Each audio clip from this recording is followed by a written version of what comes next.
Hey guys, the brand sent me these outdoor solar lights for free so I can check them out and create this video. I wanted to stick them outside, show you how well they work and how unique they are.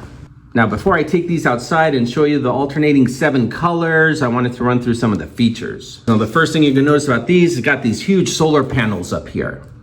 That's gonna achieve a high degree of photoelectric conversion. Now, the other nice thing about these is they're fully adjustable. When you stick them in the ground or on a wall, you can see the swivel action here, so you can point them up at plants or anything else you want the light to point at. You can either just stick them in the ground using these stakes, or you can mount them to a wall using the provided screws. They also have sensors, so it's gonna sense when it's dawn and turn off, and then turn off at dusk. And they're also made out of this heavy-duty weather-resistant material.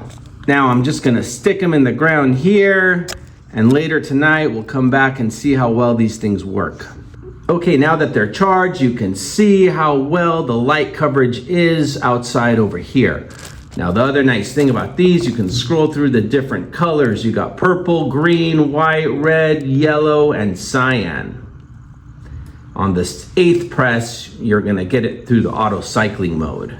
So they look good, they work great, and I would definitely recommend these for anyone who wants solar lights that turn on by themselves, off by themselves, and have several different colors.